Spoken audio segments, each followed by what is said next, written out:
Baik, selamat pagi Pak Heri dan teman-teman semua. Perkenalkan, nama saya Fandri Aprianto Limbong sebagai salah satu mahasiswa peserta mata kuliah TTKI pada semester ini.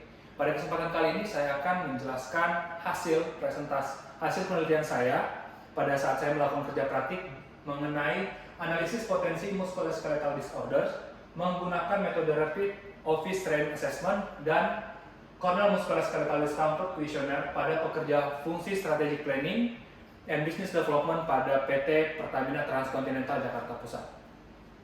Baik, sebelum kita masuk ke pembahasan latar belakang, kita masuk dulu pengenalan mengenai apa PTK itu. Nah, PT Pertamina Transkontinental atau yang akan sering kita kenal dengan PTK merupakan salah satu subholding dari PT Pertamina Persero. Jadi, PTK ini mempunyai 3 proses bisnis utama yang dilakukan. Yang mana yang pertama yaitu ship related services, yang kedua marine services, dan yang ketiga adalah logistic services. Semuanya dilakukan dengan menggunakan standar dan aturan yang tentunya sangat ketat. Well, next. Baik, kita masuk ke latar belakang dari permasalahan ini. Jadi salah satu fungsi yang ada di PTK itu adalah fungsi SPBD. Fungsi ini sesuai namanya mengurus semua plan dan juga pengembangan bisnis dari PTK itu sendiri. Karena itu tidak jarang begitu pekerja fungsi SPBD bekerja di depan laptop dengan postur yang monoton dengan durasi yang sangat lama, 6 jam bahkan lebih begitu, dari pagi sampai siang sampai sore. Hal ini kemudian kita mendapat temuan bahwa terdapat keluhan-keluhan berupa nyeri pada beberapa bagian tubuh dari para pekerja fungsi SPBD. Karena itu diharapkan nanti akan dilakukan pemetaan mengenai keluhan nyeri dan penilaian postur dari anggota fungsi SPBD. Setelah itu nanti dari teman-teman yang kita dapatkan, kita diharapkan dapat memberikan sebuah analisis rekomendasi, baik itu rekomendasi postur atau fasilitas atau himbauan lain yang dapat dilakukan untuk mengurangi potensi MSDS pada pekerja fungsi SPBD.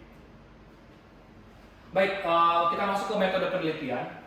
Tempat dan waktu pelaksanaan. Untuk tempat seperti yang sudah saya sebutkan sebelumnya ada di PTK Jakarta Pusat. Sedangkan waktu penelitian yaitu selama 2 Januari sampai 30 Januari 2023. Dengan objek penelitian difokuskan pada fungsi SPBD saja. Kita masuk ke metode penelitian, alur penelitian dimulai dari studi pendahuluan dan studi literatur. Setelah itu dibuat rumusan masalah dan tujuan permasalahan. Setelah didapatkan rumusan dan tujuan, kita melakukan pengambilan data. Pengambilan data ada 2, primer dan sekunder, masing-masing untuk kebutuhan-kebutuhan yang akan digunakan pada saat penelitian ini. Selanjutnya data yang kita dapatkan kita olah dan kita analisis untuk memberikan perbaikan mengenai hal-hal yang perlu dilakukan oleh perusahaan. Boleh di next? Baik, ini sedikit info mengenai metode CMDKI. Jadi metode ini nanti digunakan sebagai sebuah kuesioner untuk melihat potensi keluhan dari para pekerja begitu. Boleh next.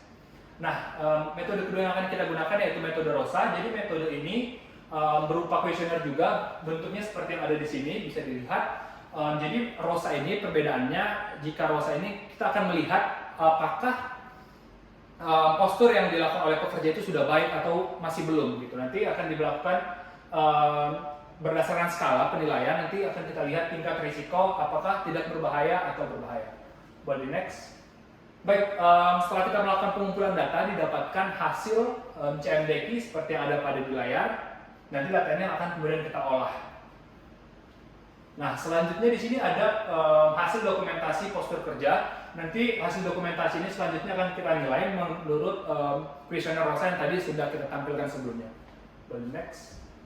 Baik. Kita masuk ke hasil dan pembahasan. Jadi di sini berdasarkan skor CMDKI fungsi SPBD didapatkan 3 bagian dengan keluhan yang paling tinggi seperti itu. Yang pertama ada bagian neck, ini sangat tinggi 26%.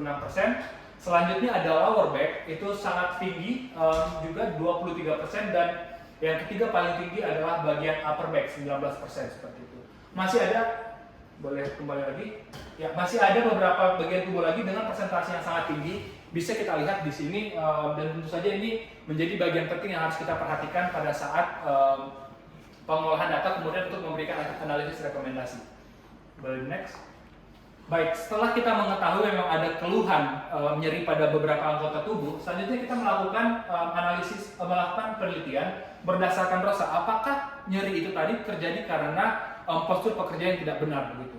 Setelah dilakukan penilaian, didapatkan hasil bahwa 72% pekerja memiliki skor ROSA di atas 5, yang artinya memiliki level resiko di atas tidak berbahaya atau dalam tanda kutip berbahaya seperti itu.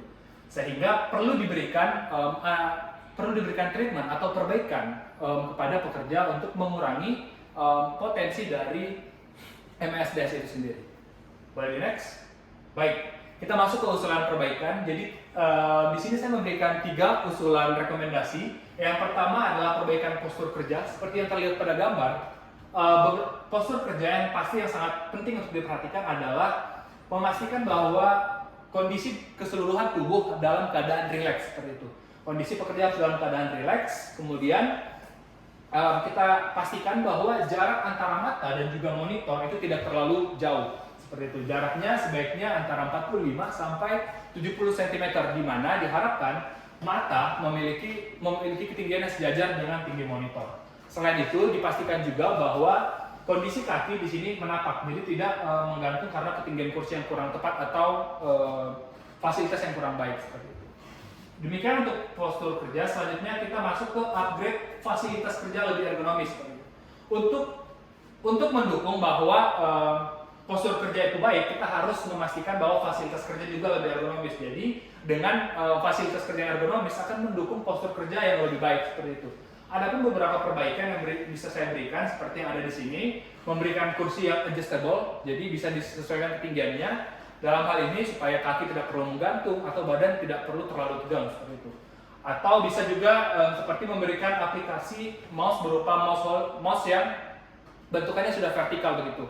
Tidak seperti mouse konvensional yang masih digunakan seperti yang pada umumnya, itu masih kurang ergonomis.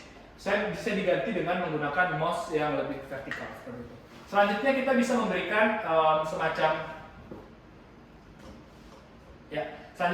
memberikan semacam selingan seperti itu, seperti stretching. Jadi stretching ini baik dilakukan setiap 45 menit. Jadi setelah 45 menit bekerja, pekerja dapat diarahkan untuk melakukan pergerakan seperti berdiri atau mungkin berjalan untuk mengambil air, hal semacam itu, supaya postur dari pekerja tidak monoton. Selanjutnya, himbauan yang terakhir yang dapat diberikan sebagai perbaikan yaitu aturan 20-20-20.